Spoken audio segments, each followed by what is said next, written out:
बिस्मिल्लाहिर्रहमानिर्रहीम। अस्सलामुअलैकुम नाज़रीन, लाखों करोड़ों दुरूद सलाम मोहम्मद मुस्तफ़ा सल्लल्लाहु अलैहि वसल्लम पर और उनकी आल पर।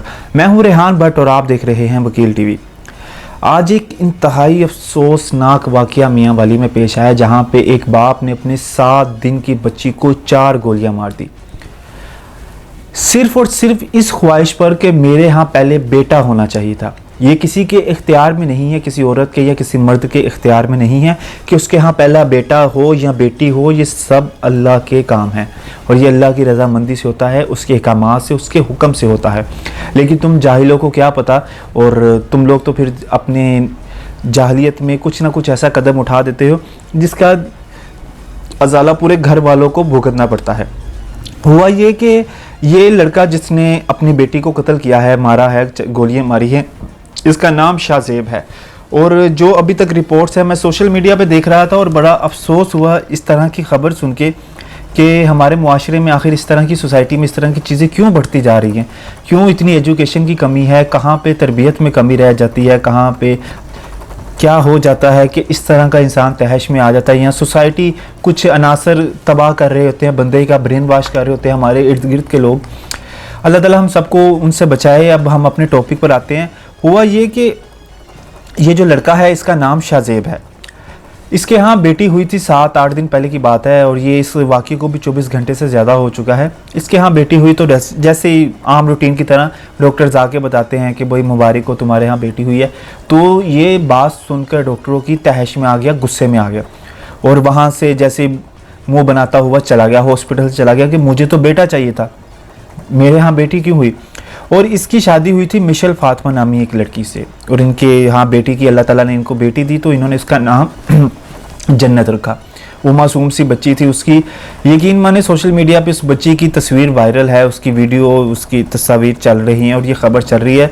देख के बंदे को दुख होता है और रोना आता है कि ये कैसे लोग हैं कि जो इस तरह के भी हैं कि जो अपने बेटी को मार सकता है।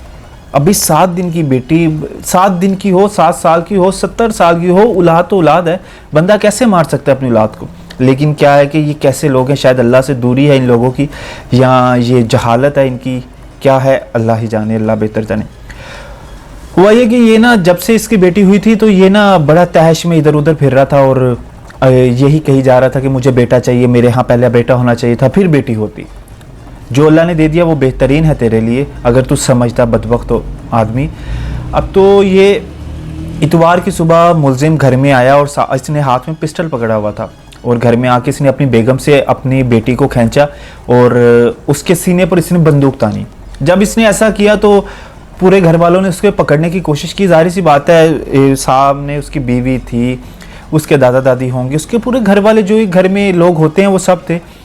तो उन्होंने इसको पकड़ने की कोशिश की, इससे खींचने की कोशिश की बच्ची को इससे, तो इसने सबके आगे बंदूक तानी और इसने कहा कि जो भी आगे आएगा मैं उसे कत्ल कर दूंगा।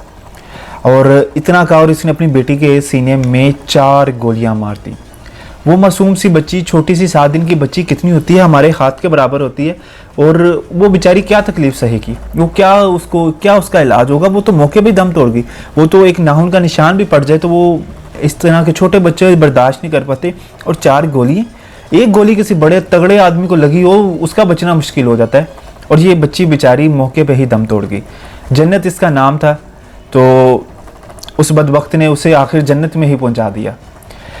अब ये वो मार के तो वहाँ से फ़रार हो गया। अगर तू इतना ही था बहादुर, एक छोटी सी मासूम सी बच्ची के साथ तू ऐसा कर रहा है, अगर तू इतना ही बहादुर था तो फिर उधर खड़ा रहता और अपने आप को पुलिस के हवाले करता। ये भाग गया वहाँ से। अब जब पुलिस को रिपोर्ट पहुंची तो पुलिस ने आके वहाँ से गोलियों के खोल लिए, और उन पुलिस का यही मौक़िफ़ है FIR में, यही है कि ये सबूत काफ़ी हैं इसको कैफरे किरदार तक पहुँचाने के लिए। कैफरे किरदार तक यही है कि आप उसे फांसी दे दोगे। अगर आपने उसको फांसी देनी है तो उसे को सरेआम फांसी दो, ताकि दोबारा कोई भी इस तरह का बदबख्त आदमी इस तरह की हरकत ना करे, और वो करने से पहले 1000 बार सोचे। अब वो पुलिस का यही है कि हम इसे कैफरे किरदार तक पहुंचाएंगे, और इसके जो पुलिस ने खोल वहाँ से ले लिए हैं गोलियों के, और इसके ख़िलाफ़ जितने भी सबूत हैं वो सब कुछ इकट्ठे कर लिए गए हैं। और बेचारी जो माँ है वो हॉस्पिटल में पड़ी हुई है। उसकी जिसकी बेटी जाएगी तो उसका क्या, उसको कौन संभालेगा। वो तो बेचारी कह रहे हैं कि डिप्रेशन में गई हुई है। वो तो इतनी बेहोश है कि उसको कोई होश ही नहीं आ रही। और कैसे आएगी जिसने अपनी छोटी सी नन्ही सी जान को गोलियां खाते हुए देखा, और मौके पे ही क्या कैसा मंजर होगा हम तो सोच भी नहीं सकते। और ये चल रहा है सोशल मीडिया पे, ट्विटर पे, सोशल मीडिया प्लेटफॉर्म पे ट्रेंडिंग पे है, ट्रेंड चल रहा है इसका।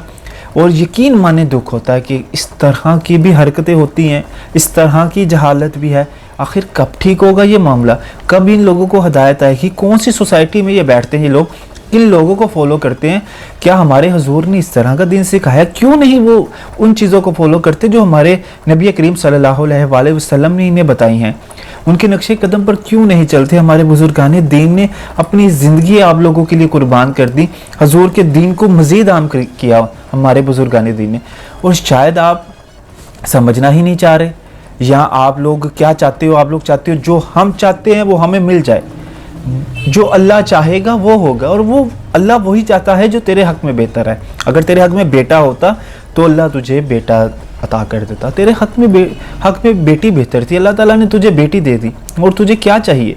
लेकिन पढ़े लिखे जाहिल लोग ये दुनियावी तालीम तो ले लेते हैं, लेकिन दीन की तालीम से ये बहुत दूर रहते हैं। इसी वजह से इनके ये वसवसों में मुब्तला रहते हैं। अगर ये दीनी तालीम को भी फॉलो करें, और सबसे पहले दीनी तालीम को फॉलो करें, उसके साथ दुनियावी तालीम भी लें, तो ये इनके हक में बेहतर है, इनके लिए बेहतर है।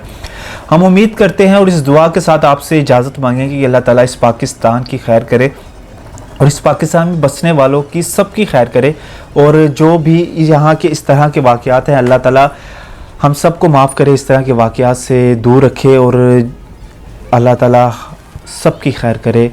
इंशाल्लाह आपसे दोबारा बहुत जल्द मुलाकात होगी। खुदा हाफिज़।